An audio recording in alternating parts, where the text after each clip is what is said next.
Olá, pessoal. Bom dia aí no Brasil para vocês.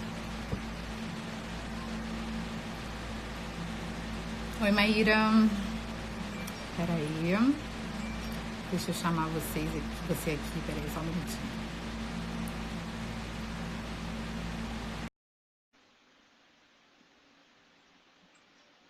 Vocês estão ouvindo a gente? Me dá um ok aí pra gente saber, porque quando eu boto esse negócio aqui, eu nunca sei se as pessoas estão me ouvindo. Tá todo Aí mundo eu... ouvindo, tá todo mundo vendo a gente. E aí, Tá como é que dando tá o pra... som aí, galera? Vocês conseguem me ouvir também de boa? Eu tô ouvindo você super bem, é que eu tô no meu quarto, eu me escondi hoje porque as crianças estão em casa.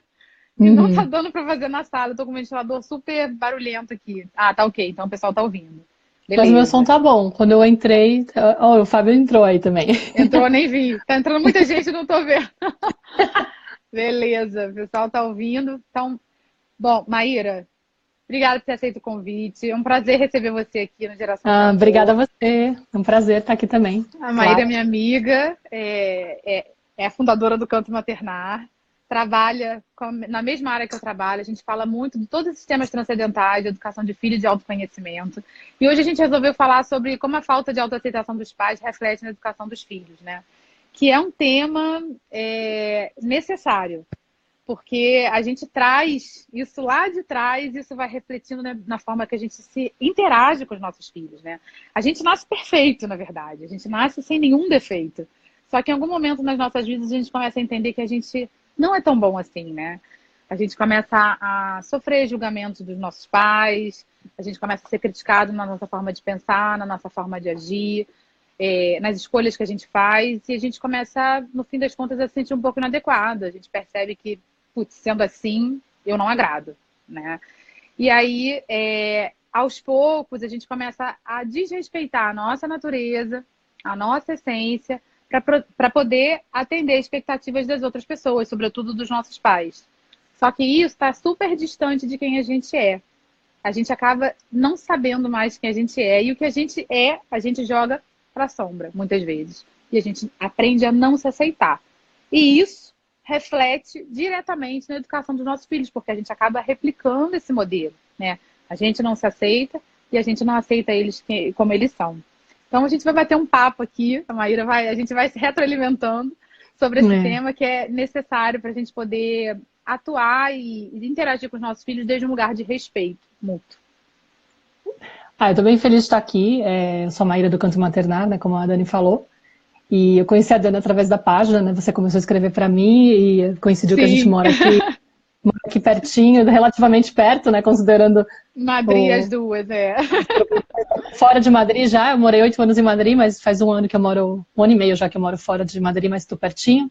Então, sempre que eu vou, a gente tenta coincidir, né? Conseguimos já se encontrar algumas Exato. vezes, mas poucas. E estamos Algumas ensaiando vezes, é. faz tempo também, né? E, É e, verdade.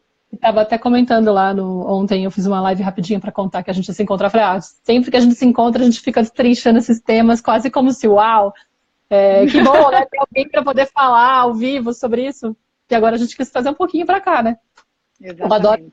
adoro esse tema, adoro tudo. Quem me segue sabe que eu vivo falando de como as feridas emocionais interferem na relação que a gente tem com as crianças, né, com os nossos filhos. E como a maternidade acaba despertando a consciência de que a gente tem essas feridas, né? Porque muitas vezes isso não fica tão perceptível. A gente às vezes pode se comportar como uma pessoa que tem feridas emocionais, mas sem saber que aquele comportamento está relacionado a uma questão que vem da infância, uma questão que vem de uma dor, de um trauma, de uma crença limitante, sei lá. Né? Tem várias Exatamente. perspectivas, não só uma coisa que aconteceu na infância Exato, no exatamente. passado. É. E esse tema da rejeição, né, que a gente sente por nós mesmos, pelo fato da gente estar tentando se adequar à expectativa do adulto, sempre me mexeu bastante comigo. Eu acho que mexe com todo mundo, porque eu acho que a nossa educação foi um pouco regada por isso, né? A gente estava o tempo inteiro tentando se adequar ao modelo social, porque o modelo de criança educada era um, né? E criança sendo criança incomodava, né? Então a gente acabava desrespeitando os próprios ritmos da nossa criança, né? E hoje, quando os nossos filhos apresentam um comportamento natural de criança, a gente tem vontade de reprimir, porque isso nos remete a essas memórias do passado, né? E é muito louco, porque assim, nossos pais não tiveram essa consciência, né? Eles não tinham Não. tanto acesso à informação. A Então, para eles, informação. É. uma parte da dificuldade deles de assimilar e lidar com o nosso comportamento na época era simplesmente não conhecer a natureza da criança, né? E não entender que aquele comportamento era normal, né? Sei lá, a criança está chorando, a criança está se Tá movimentando falhando pra muito. mim. Gente, alguém. Tá Para mim tá bom. Quer dizer, o meu áudio. Como é que tá o áudio para vocês? Tá ok? Tá falhando pra você, Maíra? Para mim não. Tô com 600 mega aqui de Wi-Fi. Tô no Wi-Fi por causa do modo avião. Tá bom para vocês? Alguém pode sinalizar se a minha voz está saindo falhando ou não? Pra mim tá falhando. Você tá conseguindo me ver e me ouvir direito? Eu sim. Para mim tá ótimo. Estão falando que tá bom, tá ótimo. Acho que é a Tá. sua conexão. Será que você tá longe do... Estranho, eu não tô conseguindo. Para você tá falhando pra mim. Aí eu não sei se o Eu... pessoal tá me vendo e vendo O você direitinho. Ah, o pessoal tá botando tá... que tá ok. Mas você tá conseguindo acompanhar? Eu mas tá indo lento, sabe? Ah, tudo bem. Se o Você, pessoal tá você vendo, tá tudo bem. tá deduzindo, tá acostumada a me ouvir. Vai ter que deduzir. Faz uma Tá indo bruxaria. devagarzinho, eu falei, não, ela tá falando isso. Não, mas tudo bem, se o pessoal tá achando que tá perfeito, tá ótimo. Como eu não tô na sala hoje, eu tô com um pouco de receio da coisa faltar aqui, falhar um pouquinho. Mas tudo bem, a gente vai fazendo. Alguém falou aqui, eu não sei quem foi, não sei nem se foi o Fábio, que tinha um negócio azul lá, que crianças eram tratadas como adultos, né? Tipo, é muito assim, era uma educação muito adultizada, né? Sem respeitar e você tem noção. Então, tipo, a criança tá se movimentando muito, para de fazer barulho, tá me incomodando. A criança tinha que se adequar ao ambiente, né?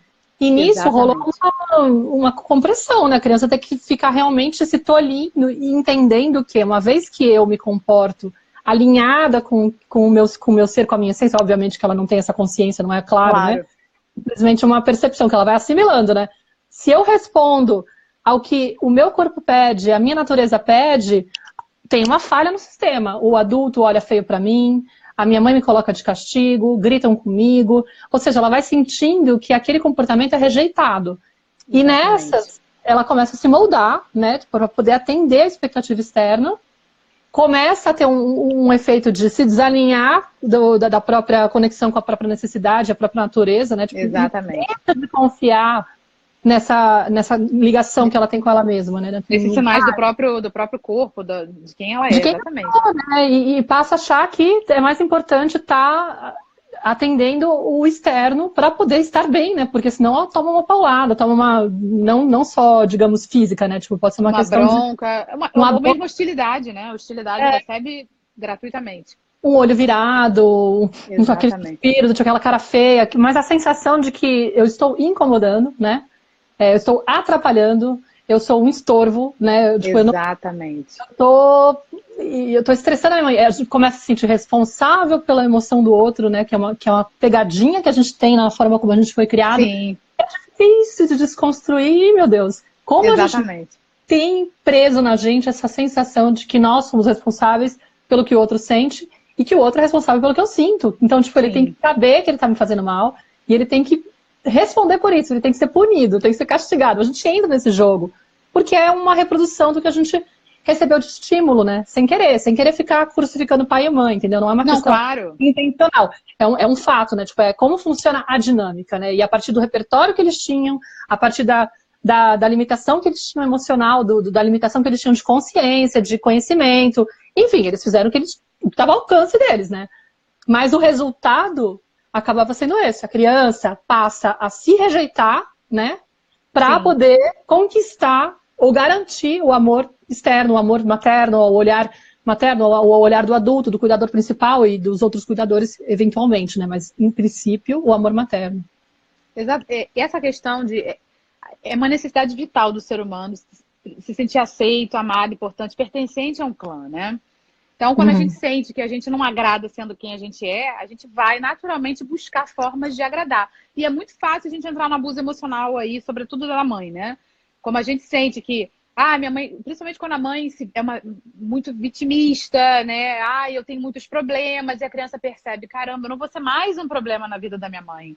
Deixa eu me adequar aqui, deixa eu reprimir o que eu tô sentindo, porque se eu mostrar para ela que eu tô chateado por isso, ou se eu der tiver uma explosão emocional, um ataque de birra, a criança não tem essa consciência, mas ela tem a consciência de que se ela sair de certo ponto, ela não, além dela não ser amada, ela sai do campo emocional da mãe. ela não é vista mais, né? E ela recebe hostilidade de volta. Isso é muito cruel, porque é assim que a gente aprende a não se olhar, não olhar os sinais do próprio corpo, né? E quando a gente vai crescendo, o corpo, uma hora o corpo fala, né? Daqui a pouco a gente está com uma dor de garganta, a gente está com uma gripe, tá doente, porque a gente está o tempo inteiro, reiteradamente, se desrespeitando e não olhando para os sinais que o nosso corpo está dando. E afeta o corpo e afeta a forma de se relacionar, né? Porque Com isso todo mundo. não só na questão das doenças que podem surgir, ou né, de repente, sei lá, alguma coisa relacionada ao físico mesmo, mas pode ser na forma como você fala com as pessoas. De repente você explode, né? Porque você tá com aquilo lá já aqui, tipo, já tô no meu limite, já tô aguentando tanto, já tô contendo tanta coisa, que chega no momento de limite, que você tá mais sensível, você explode com a pessoa que você menos deveria, né? Tipo, que a pessoa geralmente a pessoa que você tem mais confiança. E com os filhos é normalmente a pessoa mais vulnerável, né? A gente aproveita e vai com eles. A questão é maridão. essa. Maridão, o marido acaba entubando, ou a esposa. Companheira, claro. Exatamente. E o mais incrível é que a criança, ela nasce com uma mente sem julgar nada, ela não julga o que é certo, o que é errado, o que é bom, o que é ruim. Ela aprende a julgar através dos nossos julgamentos. Ela começa a entender, ela nasce, né, numa sopa de crença já familiar. E ela aceita que aquilo é incontestável. Então, a partir do momento que ela vê que aquilo, peraí, para minha família isso aqui é bom, isso aqui é ruim, ela começa a fazer certos julgamentos. E a gente cresce fazendo esses julgamentos. Só que a pior coisa que tem é quando a gente vira juiz de nós próprios, né? A gente não aceita os nossos próprios erros, a gente não aceita não agradar o outro. A gente fica preso a essa questão de agradar o outro, principalmente quando envolve rótulos e tal. Vira uma prisão, porque se a gente não recebe esse reconhecimento, essa aprovação de fora, a gente se sente vazio, né? No fim das contas, as pessoas acham que a gente acha que está agradando e a gente se sente motivado, entre aspas, né? Pelo que os outros falam da gente. Só que a gente está se desnutrindo, porque a gente precisa desse olhar do outro para entender quem a gente é. E aí, isso gera uma carência emocional, um vazio muito grande, e a gente começa a projetar isso nas outras pessoas, né? E aí, quando vem os filhos, fica muito patente isso, porque os filhos não são como a gente quer, a gente começa a julgar que eles deveriam ser de outra forma, a gente começa a replicar esse modelo que a gente conhece. Tem um monte de comentário aqui, vamos dar uma olhada só para não perder muito, pra gente poder interagir com as pessoas. Peraí, deixa eu voltar lá pra cima. Ai, meu Deus, tem muita coisa. Peraí. A Bianca tá aqui. Oi, Bianca, tudo bom, querida? Eu vi que ela tinha entrado. Peraí. É da mãe inteira, né? Sim. Tem gente que botou aqui as musas da minha inspiração. Faço nota sempre. Que linda. Peraí. Ai, meu Deus, perdi o comentário aqui. Se você achar, eu tô voltando lá pra trás. Peraí. Eu era uma criança boazinha e calma, que brincava só e não fazia bagunça. Porém, ela te dá, minha filha, acho que diante da minha filha, talvez, diz que ela é muito pimentinha. A filha é o oposto, né? Tipo, geralmente isso acontece muito. Tipo, a criança, às vezes, vai expressar, inclusive a tua sombra, né? Porque você teve que conter tanto, e aí, olha Exatamente. só, ela tá quase que, tipo, conseguindo ser o espaço que você não teve para se expressar, que talvez ela nem seja essa tal da pimentinha, né? Pimentinha é um rótulo, né, para começar. Exatamente. Não, e a questão às vezes, muita gente rotula a criança de ou geniosa, ou até muito de calma. Aí depois vem a sombra da raiva gigantesca, porque essa pessoa guardou essa raiva o tempo inteiro. Essa pessoa é desequilibrada. Mas se ela tivesse podido manifestar a vida toda a raiva que ela sentiu, a frustração que ela sentiu, isso não viria igual um tsunami, né? E não arrasaria. Eu falei, o meu post de hoje foi até sobre isso. Essa agressividade, às vezes, com a qual a gente interage com as pessoas, não são os outros os responsáveis. É uma raiva que está guardada há muito tempo, que a gente não teve espaço para expressar isso. E aí, quando a gente expressa, vem de maneira descontrolada, né? E acaba realmente semeando um ambiente de violência dentro de casa, ou mesmo no ambiente de trabalho, que não precisava ser assim, se tivesse sido olhado como uma coisa natural. É que a gente moraliza demais os sentimentos, né? Porque sentir isso é inadequado, é feio isso. Essa coisa que você falou de quando a gente sentia alguma coisa na infância, né? Vem o pai falar que a gente é responsável pelo que os outros sentem. Se você não sair assim, a mamãe vai ficar triste. Se você não der um beijinho na vovó, a vovó vai achar que você não ama. Então realmente a gente acha que é responsável pelo que o outro sente por causa dessas mensagens que vão chegando desde sempre. E aí, claro, chega um dia minha mãe tá triste, eu falo, caramba, o que que eu fiz com a minha mãe para ela estar triste? A gente já se culpa, achando que a gente tem alguma responsabilidade sobre isso, quando não tem, a pessoa tá triste porque ela quer, porque ela própria não sabe gerenciar o emocional dela, né? Isso que você está falando, vieram já uma chuva de ideias, né? Cadê os nossos almoços de 3 horas? Vou fazer uma live de 3 horas igual aos nossos almoços. Não consegue nem comer. Eu tenho que anotar, não esqueço. Não, mas veio muito essa questão do aceitar a nossa vulnerabilidade, que para mim é um dos grandes aprendizados que está sendo da maternidade. Assim, eu acho que eu me considero uma pessoa bastante assim empenhada desde sempre em investigar, em fazer terapias. Desde a faculdade, quando eu comecei a me abrir para essa possibilidade, né? Porque eu percebo que acho que antes disso eu tinha muita inquietude, mas eu não tinha encontrado um espaço para como fazer alguma coisa a respeito. Eu estava mais no lugar da inércia e acho que muito apática com a adolescência. Entrei na faculdade e aí engrenei para... Só uma terapia foi a minha primeira aventura, assim, com o método do Roberto Freire. Não sei se alguém que conhece uma terapia grupal, anarquista, meio doideira, assim, uma coisa legal. E aí, eu lembro que a partir daí eu comecei, isso logo nos anos 2001, né? Faz bastante tempo. Fiz vários tipos de terapias e tal, mas acho que o ponto de sacar essa coisa da necessidade de olhar para a criança interior, que esse termo só veio depois com a maternidade. E aprender a maternar, e aprender a aceitar os sentimentos, essa percepção, assim, da importância que é a vulnerabilidade ser expressa e ser acolhida, né? Que a gente fica com aquela ideia de que se eu expor a minha fraqueza, né, o meu sentimento de tristeza, a minha dor, a minha dificuldade, o meu medo, eu tô dando espaço para ficar no lugar de alguém que não pode. Isso eu tenho que corrigir, eu tenho que desviar, né? Que foi mais ou menos aquilo que eu falei, né? Tipo, a influência da forma como a gente foi educado fez a gente entender que aquilo era inadequado, errado, ou que incomodava, né?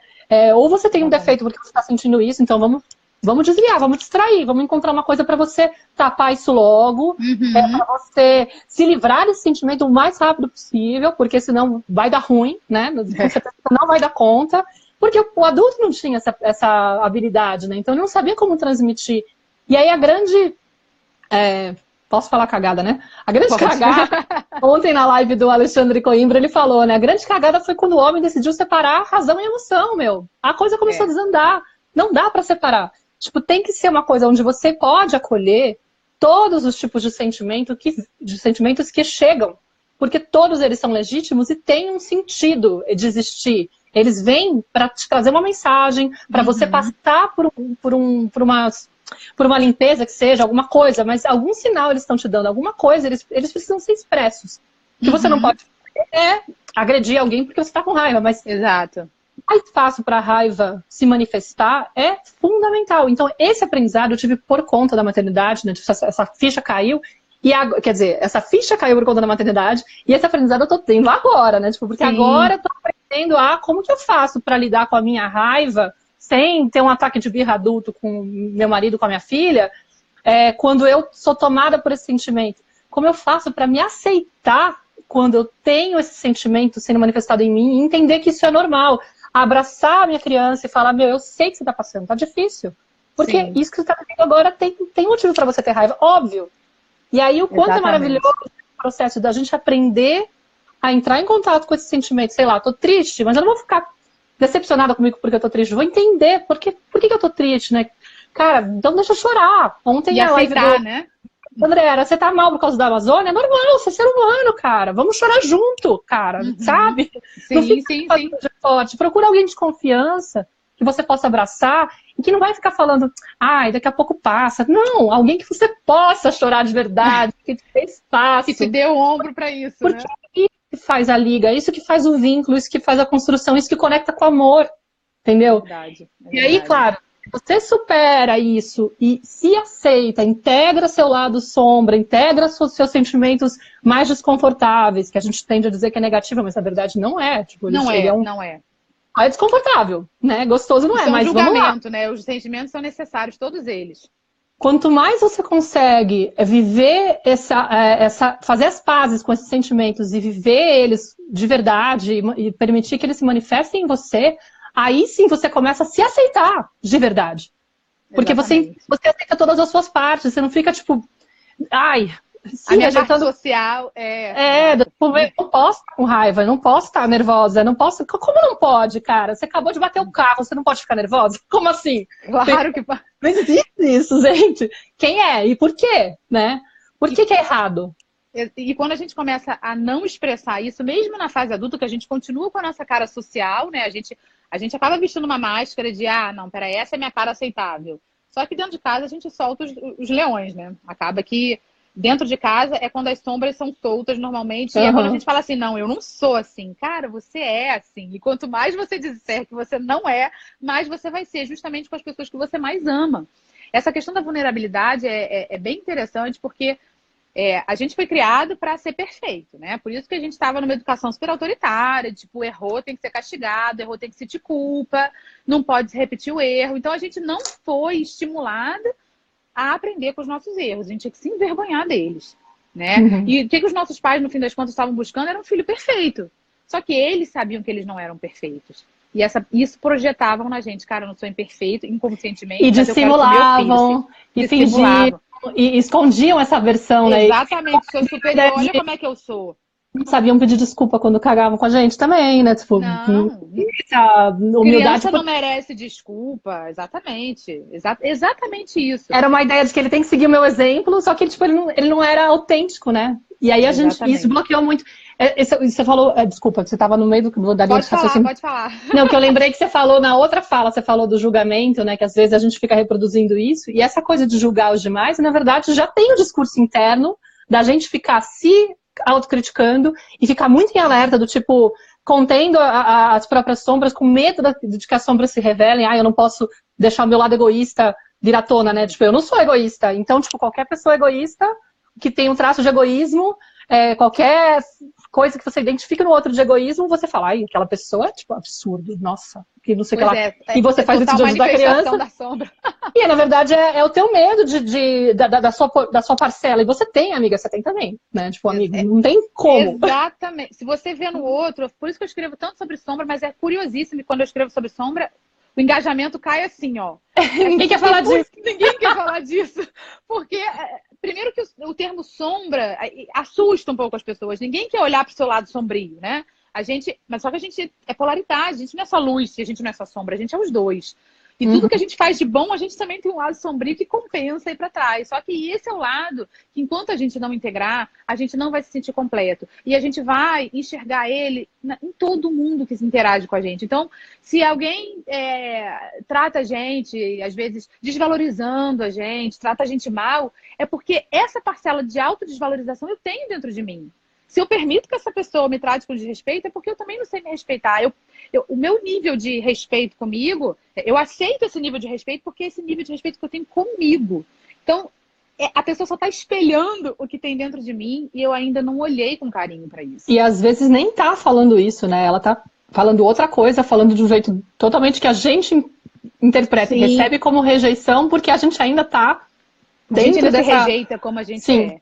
A gente ainda está sentindo isso. Essa carência lá de trás nas outras pessoas, né? Exato. Essa questão da carência, mesmo da criança interior ferida, tudo isso é projeção do que faltou pra gente, a gente acaba demandando das outras pessoas. Só que hoje, essa questão de assumir a autorresponsabilidade, de olhar para os outros como um espelho e que, caramba, o que essa pessoa está querendo me transmitir?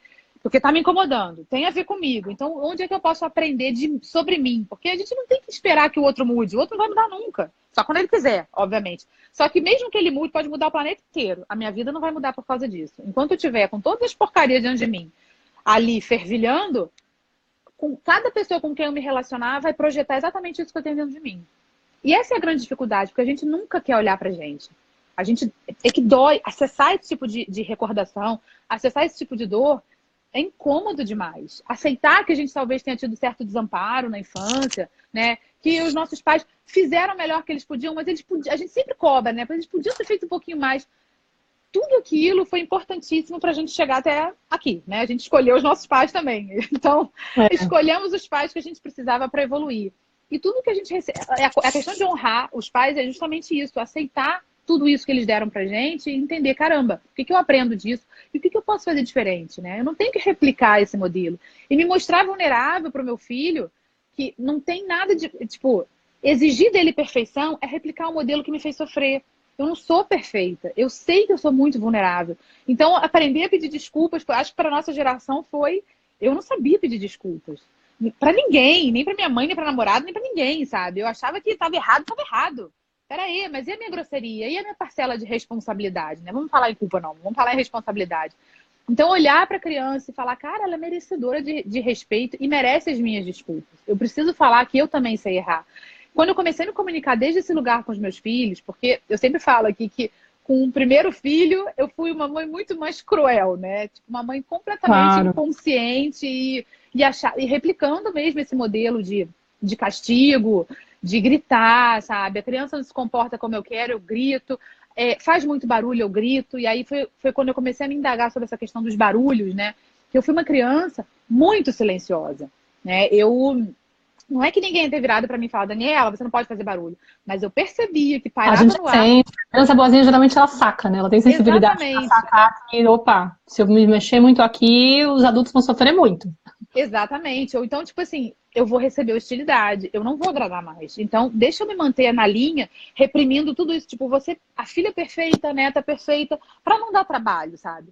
Claro, chegou meu filho barulhento, fazendo muito de algazarra. Pelo amor de Deus, fala baixo. Meu filho vai fazer 8 anos mais velho. Fala baixo. É o tempo inteiro. Eu falei, cara, quanto eu tô reprimindo nele. O que eu não me permiti falar mais alto, ou gritar quando eu queria realmente gritar e achava que iam me rejeitar por conta disso, eu agora tô fazendo com ele. E chegou um dia, ele virou pra mim e falou, mamãe, eu falo alto. É assim que eu sou. Eu não consigo falar mais baixo. Eu me senti tão mal. Falei, filho, você tá certo, você é assim, as pessoas não são iguais, sabe? A gente tem que aprender a respeitar exatamente como as pessoas são. Tem gente que fala baixo demais, a gente não ouve, a gente fica assim, fala mais alto que eu não tô te ouvindo. Você tá na Espanha, que na Espanha as pessoas gritam. Tipo, se fosse outro... Em países que fica muito inadequado. Tipo, em público é muito mais assim. Você fala, ai meu Deus, meu filho fala muito alto, tô incomodando muito. O Léo é espanhol, né? Ele pegou muito isso dos espanhóis. Ele fala super alto, não tem jeito. O espanhol é mais tranquilão com isso. Eles acham que não, eu não vejo assim muito olhar. Bom, se bem que em todos os lugares tem, sempre tá? Tem, principalmente quando tem criança se movimentando demais, as pessoas ficam incomodadas, realmente. Se tem muita movimentação, começam... E se tem birra, então... O olhar da pressão social é assim, você não vai fazer nada com essa criança, você vai, tipo, vai abraçar, porque a gente faz o quê? Tenta abraçar, né? Filho, calma, claro. Mamãe tá aqui. O olhar de reprovação é unânime, quase. Mas tudo bem, né? A gente está num processo de tentar justamente se desprender desse julgamento externo. Problema se as pessoas se incomodam. Eu que não vou causar feridas na minha criança, né, no meu filho, porque o outro pensa isso ou aquilo de mim. Para mim é indiferente. A questão é a gente se mostrar, quando a gente se mostra vulnerável, que muito pai acha que não pode mostrar essa vulnerabilidade porque vai enfraquecer a relação com o filho, vai mostrar que não tem tanto poder, né? Mas eu acho que o filho vai que a gente não pode contar com ele porque ele não é forte, né? Tipo, exato, ele não a gente vai acabar mostrando que... Acho que talvez a gente nem saiba por que é tão difícil. Acho que pelo próprio fato de a gente não ter tido inspiração mesmo, né? Não teve um exemplo de alguém que fazia isso. Então parece que o adulto tem que ficar naquele lugar de a sabedoria, saber como lidar com tudo. Fortaleza, Com essa crença de que expressar vulnerabilidade é demonstração de fraqueza. Quando a Brené Brown vai falar justamente o contrário. Não, é o ato da coragem, né? Você mostrar a perfeição. Você aceitar esse lado. Exatamente. E conversar com as crianças sobre isso. Claro que com o pequenininho foi diferente já era uma outra mãe, né? Mas com o mais velho, né, com o Léo, que foi a criança que pegou mais castigo, grito e tal. Hoje em dia eu converso, eu nomeei, tudo aquilo que eu nomeei, né, que eu falava, é você que está me causando isso, e aí ele se sente responsável pelo que eu sentia. Você não é responsável por nada. A mamãe é que não está sabendo gerenciar isso. E a mamãe vai errar muito, Léo. A mamãe vai errar muito a vida inteira. Eu estou tentando melhorar, tá? E a gente pode tentar melhorar juntos. E se você sentir qualquer coisa, você pode contar comigo. E eu acho que é isso que aproxima a criança da gente. Porque ela sente que ela também tem espaço para errar. Ela sente que ela não tem que ser perfeita. Porque, por exemplo, hoje de manhã ele quebrou um prato, né?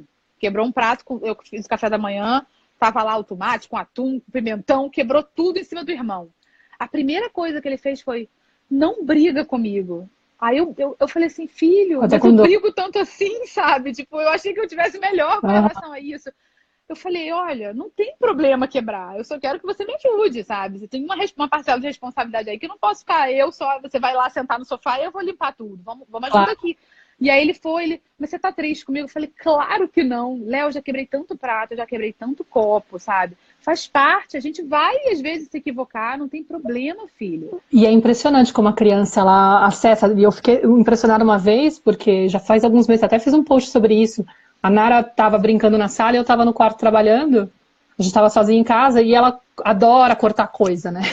Geralmente ela pega... A Sofia assim também. Geralmente ela pega umas revistinhas, ela pergunta, mamãe, posso cortar isso? Pode. Aí beleza, aí ela vai e fica brincando.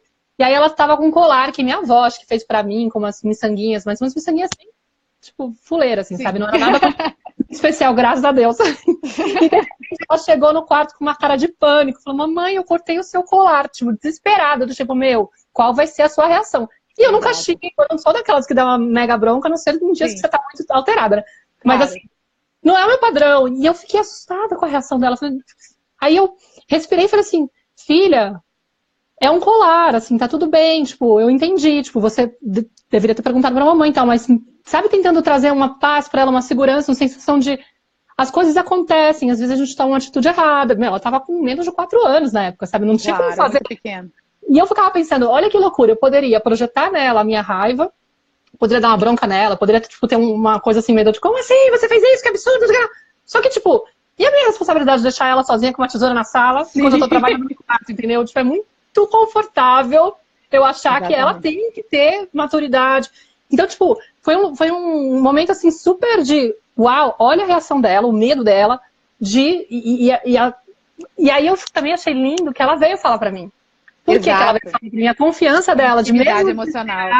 Exato. Venha me contar, porque, claro, uma criança que é castigada, que tomaria uma bronca, que sabe que a mãe vai gritar comigo, muito provavelmente tentaria esconder, tentaria, né? E aí isso também gera uma dor muito grande, porque você começa a exigir uma perfeição da criança que é irreal, né? Porque todos somos imperfeitos.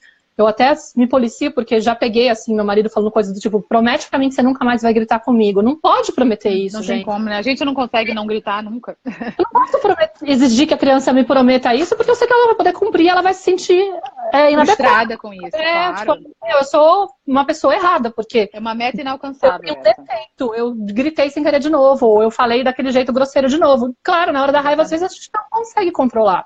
Então não tem como exigir isso da criança. Mas eu achei interessante que ela veio e me contou, mesmo sabendo que talvez tivesse uma reação aí, a mamãe não vai gostar, né? E eu notei o pânico, né? Falei, gente, então é muito delicado. É muito, porque esse medo que é justamente conforme a gente vai reagindo de maneira negativa com a criança, ela vai se sentindo menos segura para contar com a gente nessas horas e contar as verdades dela. Essa questão da intimidade emocional, até essa semana eu escrevi um post falando da questão do abuso sexual e da necessidade da intimidade emocional para a criança poder se sentir confortável para falar com os pais. Intimidade emocional vem aí, da criança saber que ela pode errar e ela não vai ser punida por isso, né? Que ela vai poder contar com o nosso apoio, que ela vai poder aprender daquele erro. Só que na nossa época não era assim. Né? A gente pode contar, eu tenho várias anedotas para contar de tipo, caramba, eu escondi isso dos meus pais porque senão eu ia tomar uma bronca. Não é que meus pais me dessem muita bronca, mas era o normal naquela época, né? Tipo, a criança, agora tentando um sol aqui, a criança errava e ela precisava de uma punição para não errar mais. Né? Achavam realmente que a punição ia estancar o erro, só que uma pessoa vai errar a vida inteira, gente. E essa relação de aprender que pode errar, de saber que pode errar, até para poder se desafiar mais e, tipo, caramba, eu vou tropeçar, mas se eu me desafiar e conseguir um resultado maravilhoso, que bom, sabe? Eu posso me arriscar cada vez mais. Eu acho que muitas vezes a pessoa se inibe e acaba limitando as possibilidades da própria vida porque tem medo de tentar uma coisa nova e errar e frustrar os outros e vai acabar se frustrando por conta disso, né? A gente acaba sabendo que não vai ter esse apoio emocional dos pais e prefere, bom, eu não quero frustrar mais ninguém. Como eu preciso desse reconhecimento de fora, então deixa eu ficar aqui na minha zona de conforto, porque assim ninguém sofre com isso. E a gente não cresce com isso, no fim das contas, né? Eu gosto muito de comparar a dificuldade que a gente tem para lidar com o erro quando a gente pensa numa criança que está aprendendo a andar, né? Ah, sim, sim. a criança está aprendendo a andar, ela começa a tropeçar, porque ela não tem ainda habilidade para isso. E aí, o que a gente faz? A gente levanta ela, a gente estimula, a gente tenta dar um jeito para que ela ganhe confiança. E aí, quando a criança erra, a gente quer castigar, a gente quer brigar com ela. Sendo que, na verdade, é a mesma coisa, né? Tipo, ela tá tentando aprender. E como é que a gente faz? Então, é muito mudar a visão do... Ao invés de falar assim, por que você está fazendo isso? É do tipo, o que eu posso fazer para te ajudar? Né? Se você cometeu esse erro. É muito mais bonito, é muito mais... sei lá, humano, né? Tipo, entender que faz parte. Eu só vou aprender se eu me atrever, e me atrevendo vai começar de um jeito torpe, eu não vou saber fazer com destreza no começo. E mesmo que eu aprenda, não quer dizer que eu não vou falhar nunca mais com aquilo, entendeu? Eu posso ser uma cantora maravilhosa e de repente desafinar na hora que eu tô cantando, sim, entendeu? Porque, exatamente, sei lá, aquele dia não aqueci direito a voz, simplesmente eu perdi o tom. Acontece, entendeu?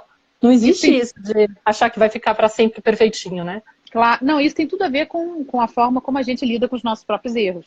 Né? Como a gente estava falando da questão do julgamento, a gente é muito juiz de nós mesmos, né? A gente fica se martelando depois que a gente comete um erro. Caramba, por que eu fiz isso?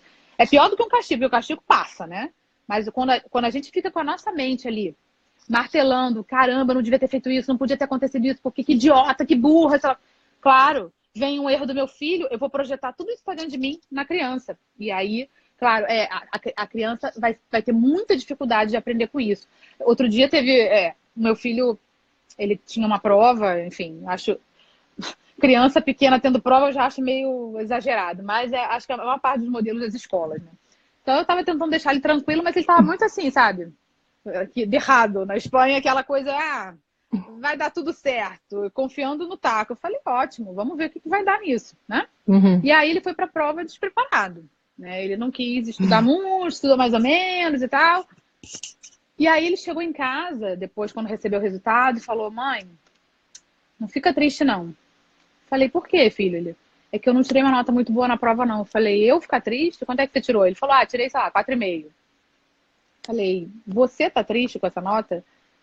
Ele falou, eu não gostei muito, não. Preferia ter tirado uma nota melhor. Eu falei, então tá nas tuas mãos. O que você fez? O que você não fez que você poderia ter feito? Ele podia ter estudado, né? Eu quis ficar brincando e acabei não estudando. Eu falei, então, é contigo. Ele, você não vai ficar triste comigo? Eu falei, não, filho, é você que tem que saber se isso para você tá confortável, você tá feliz de ter esse resultado. É óbvio que eu gostaria que você tirasse uma nota melhor, mas eu acho que tem que partir de você. Eu não vou ficar atrás de você porque não vai resolver nada. E aí, pronto, as notas subiram, porque ele se estimulou, né? Ele se motivou sozinho a estudar. Estuda meio assim, mas porque confia no aprendizado dele. Ele é um menino que acaba prestando atenção na aula e tal. Mas é aquela coisa de tipo, o meu padrão normal seria dar um ataque, se fosse há uns anos atrás. Deixar bem clarinho o quanto isso te alterou, porque isso faz com que ele fique pressionado e com certeza isso vai dar um resultado e vai fazer com que ele tome, né? Exatamente. Como é que você faz uma coisa dessa? Você não vai ser ninguém na vida. Se você não estudar... Passou um filme na minha cabeça. Eu falei assim, não, eu não quero deixa isso, eu passar aqui dentro, né? Deixa eu passar aqui dentro. Aí ele ficou assim, você não vai ficar chateado. Eu falei, claro que não. É contigo, sabe? Eu acho que você tem que ter responsabilidade. Você já não é uma criança de 2 anos. Você vai fazer 8. Acho que você tem que querer fazer melhor. E aí, isso pra ele, falou, caramba, é verdade, eu não quero me contentar. Ele é muito competitivo, né? Eu não quero me contentar com isso, eu quero fazer melhor. E isso foi motivação, porque a gente acha que a motivação é falar, mas você é um menino inteligente, como é que você tira uma nota dessa? Não existe isso, sabe? E foi maravilhoso ver o processo dele querer mudar, dele aceitar que ele podia ter feito muito mais e não fez, sabe? E é justamente aí que a gente... quando eu começo a ser compassivo com o erro do outro...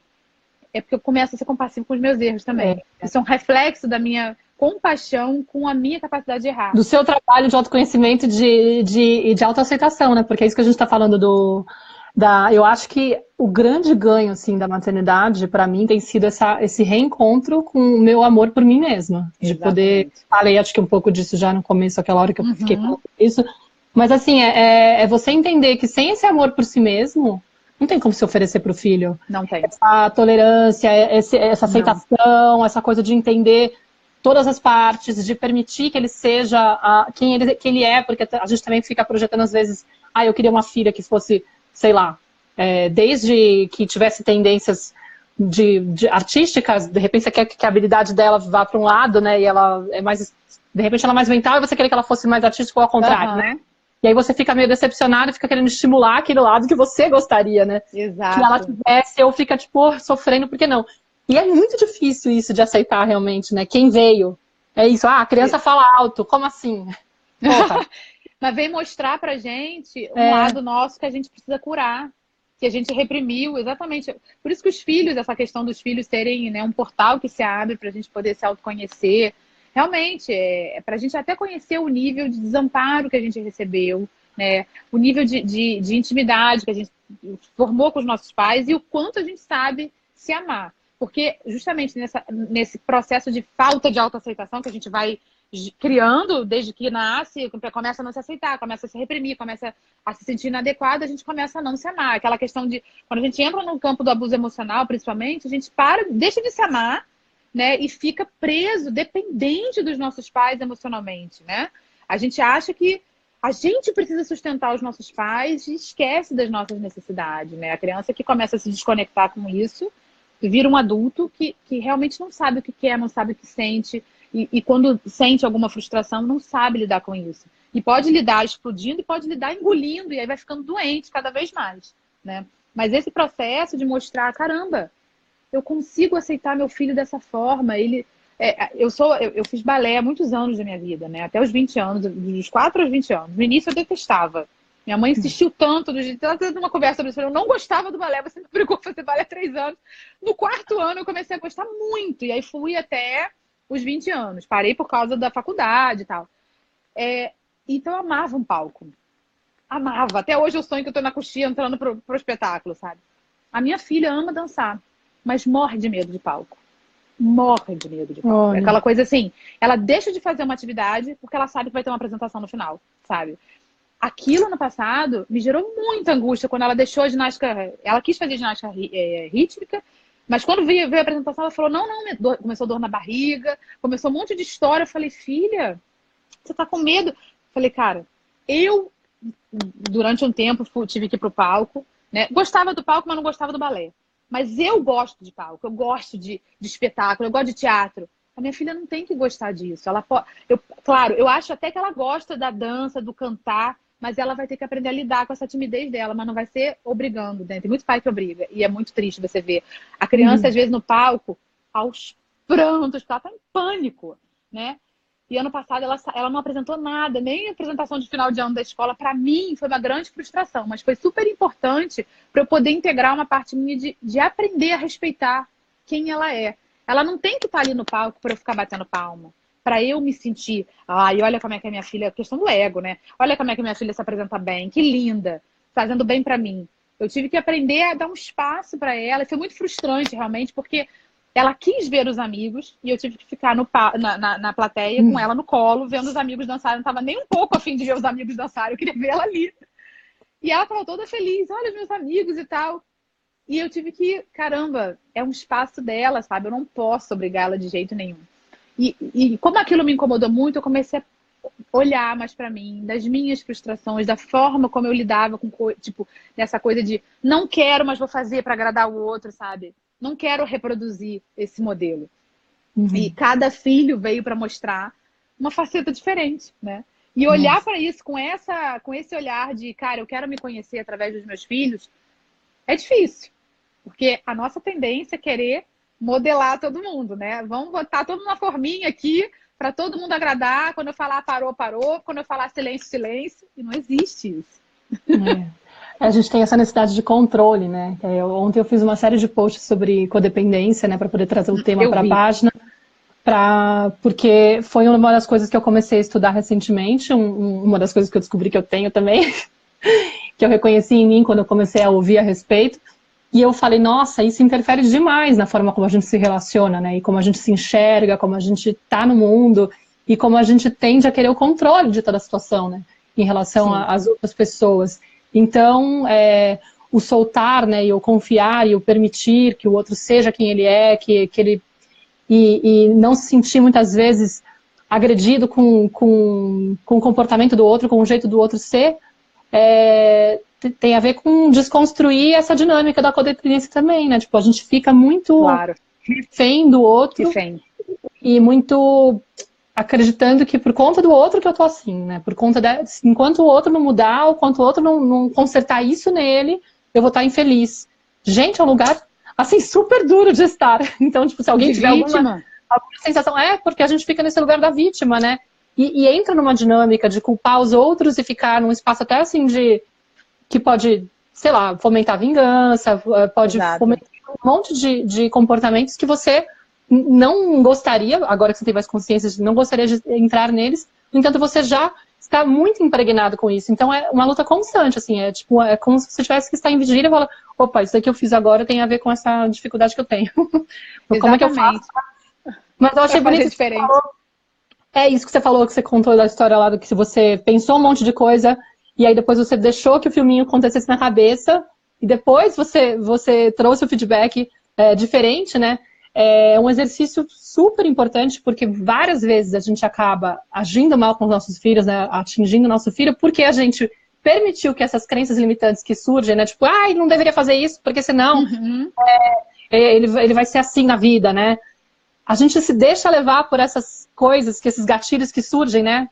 E acaba tendo uma reação automática, esse medo que surge de que, meu Deus, se eu permitir que ele tenha esse comportamento, ele vai sofrer por causa disso, ou ele vai se transformar numa pessoa assim, assim, assado, e eu não quero. E a culpa vai ser minha. Não, e tem isso, a culpa vai ser minha. Aí a gente entra no lugar da vítima de novo.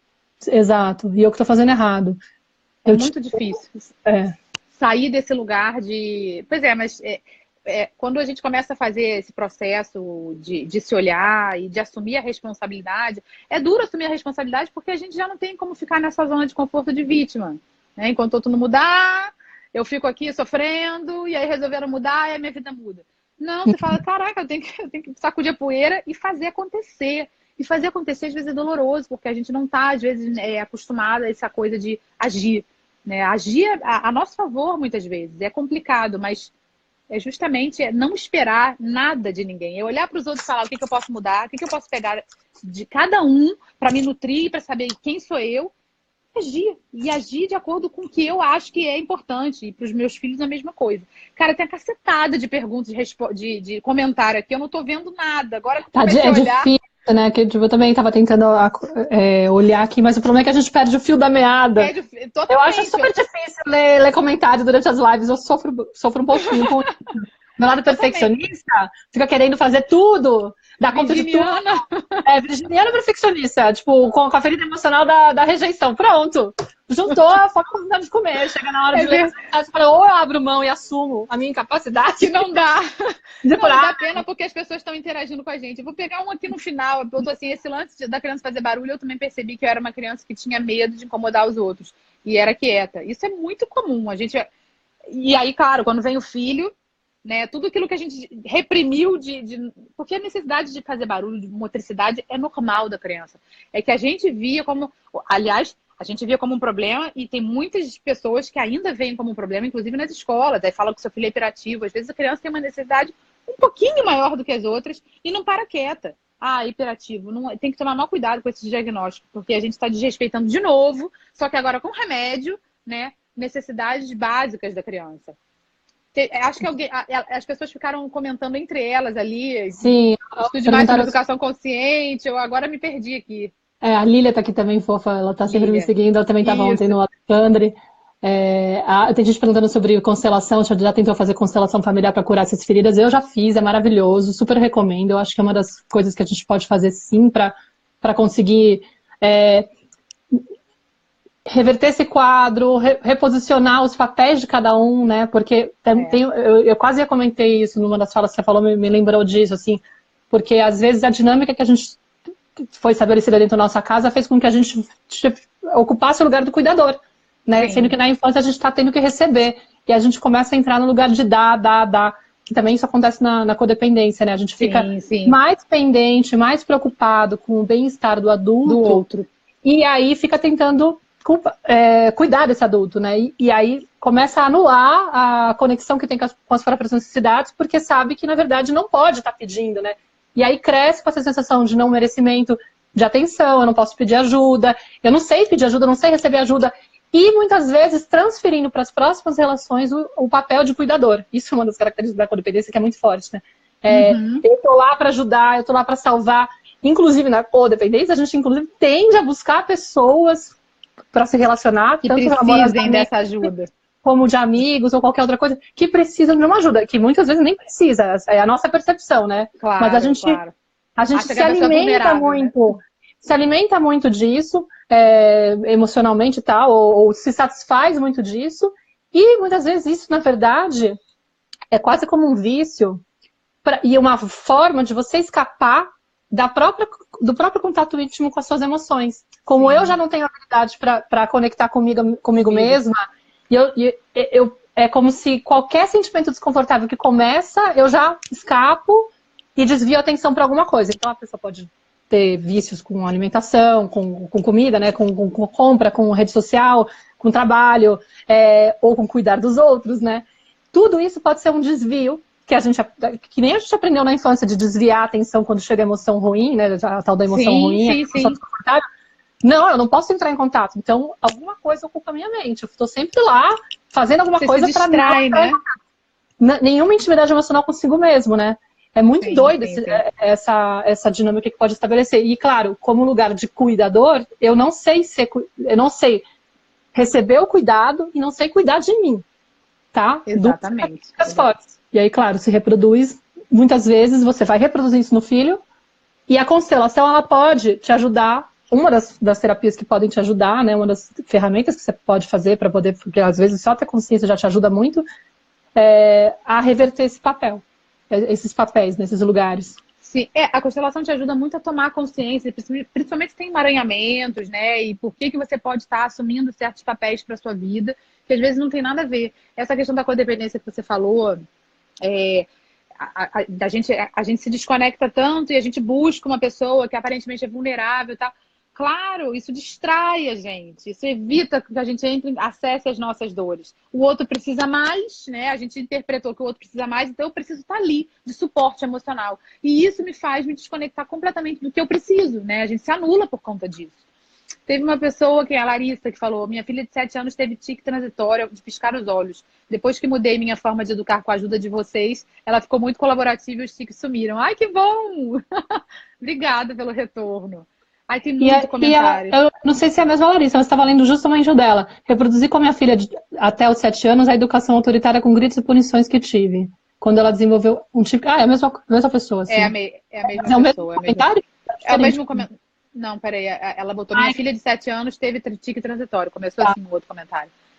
Mas, infelizmente, não vai dar para ver todos. Tem muito comentário. E agora o Instagram não guarda todos, né? Quando eu vejo a live, só aparece no final. Eu vejo as pessoas comentando alguma coisa quando eu vejo reprise, que não tá no comentário. Não, ele pega só o finalzinho, ou mistura algumas coisas e fica aquilo, entendeu?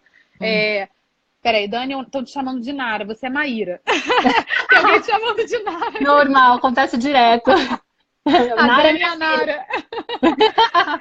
Que botou: sempre gritei com os meus filhos e agora, mudando a forma de educar, eles mudaram também. Claro, que a gente acha que, inclusive, reflexo da nossa educação, a gente acha que antigamente as crianças eram mais respeitosas, né? As crianças tinham muito medo. É isso que a gente... É pseudo-respeito. As crianças aprenderam a se calar, a não manifestar, porque tinham medo de qualquer represália. E claro, como elas não aprendem a respeitar, elas não são respeitadas, elas já aprendem a se desrespeitar. Isso é a questão do respeito mútuo. Muita gente acha assim: não, mas hoje em dia a educação é através do respeito mútuo. Eu respeito você e você me respeita. Como é que eu vou garantir que você vai me respeitar? Eu não tenho como garantir isso. Eu posso saber que eu vou te respeitar, mas o respeito mútuo é eu te respeito e eu me respeito. E essa é a nossa grande dificuldade, porque a gente não sabe colocar limites nos outros. A gente não sabe reconhecer os nossos próprios limites e falar: cara, até aqui você chega, daqui você não passa não, sabe?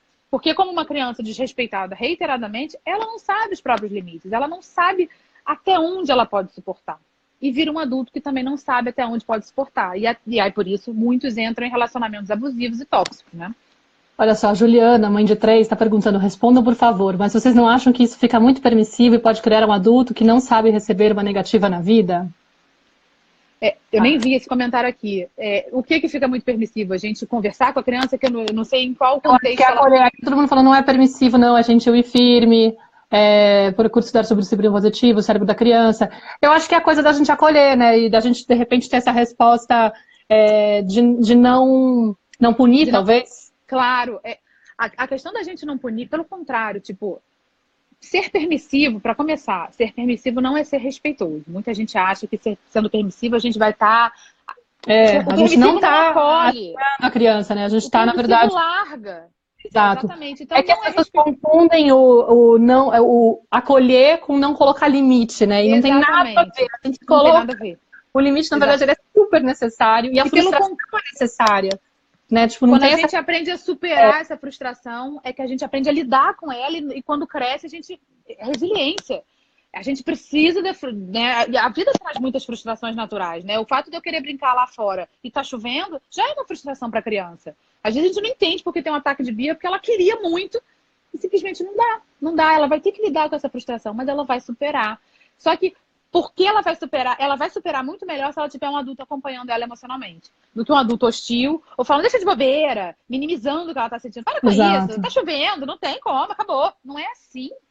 Quando a criança entende que aquilo que ela tá sentindo tá tudo bem, mas que não tem como a gente fazer diferente, não tem como parar a chuva, fazer a dança do sol e acabou. Não tem isso. Então ela vai entendendo que beleza, o que eu sinto, apesar de me incomodar, tá tudo bem, isso faz parte, mas cada vez que ela sentir, por isso que o adulto autocontrolado é o que vai ser a origem da autorregulação para a criança. Se tiver um adulto descontrolado, ela vai se descontrolar cada vez mais. Né? Não é ser permissivo, é justamente você começar a ensinar sobre gerenciamento emocional para o seu filho. Ele precisa disso, coisa que a gente não recebeu na nossa infância. É mudar a postura diante da emoção da criança, porque a gente tende, a nossa educação tende a ralhar com a criança porque a criança estava sentindo raiva. Sei lá, vai ter quem sai do parquinho porque na hora de ir para casa porque vai ter que fazer o jantar, não sei o que lá. A criança começa a espernear, fica nervosa, não entende. Aí você fala do jeito doce, a criança continua. Aí você fala, a única coisa que não tem sentido é você ficar brava que ela tá frustrada. Entendeu? Então, exatamente. É incoerente, porque você está passando que mensagem para ela? É errado você ficar inconformado quando uma coisa não acontece. Não, tipo, talvez você não tenha que, sei lá, bater em mim porque eu tô te tirando do parque. Claro, exatamente. Acompanha, isso não pode, isso é o limite que você vai colocar. Isso é o limite, tipo, e a gente vai para casa, porque agora é o momento limite, eu não tenho como mudar. Então não é atender a criança e fazer o capricho dela ou fazer o que ela quer, mas simplesmente entender que a revolta, o incômodo, todas as sensações que ela tem para lidar com esse limite são normais de surgirem. E aí eu tenho que reaprender, porque eu não sei, acompanhar a criança com amorosidade, acolhimento, para que ela possa se sentir segura, pelo menos em paz com as emoções dela, e que ela possa gerenciar a frustração. Agora, eu não vou deixar se eu tiver flexibilidade, eu até posso. Mais 5 minutos a gente vai. Sei lá, se isso for negociável, se isso valer na dinâmica, mas vamos supor que não. Como que eu gerencio para que ela possa, aos poucos, eu tô aprendendo junto com ela, entendeu? Na verdade. Claro. Mas o que não tem sentido é eu punir a criança porque ela tá tendo um ataque e ela tá se sentindo mal, porque ela tá passando mal. Quando alguém passa mal, você tem que oferecer ajuda. Né? Fazer a pessoa se sentir... Vai cortar nossa live. Vai cortar nossa live em 1 minuto. Quer entrar em outro? Tem que entrar em outro, porque a gente fala muito. Você combinou com a tua mãe de ficar com as crianças até que horas? Eu nem almocei ainda, são 3h30 da tarde. Não. Ai, gente, amei. Pena, vou ter que cortar, porque senão vai acabar cortando a gente a força. Eu lembrei de outra coisa que eu não anotei e depois esqueci, mas enfim. A gente vai fazer outra live, gente. Guarda aí que a gente vai fazer outra live. A gente vai fazer outra live daqui umas 3 semanas, sei lá, que é um mês. 3-4 semanas a gente faz uma outra live. No meu perfil, tá bom, linda? Adorei vindo aqui. Também. Ai, muito bom.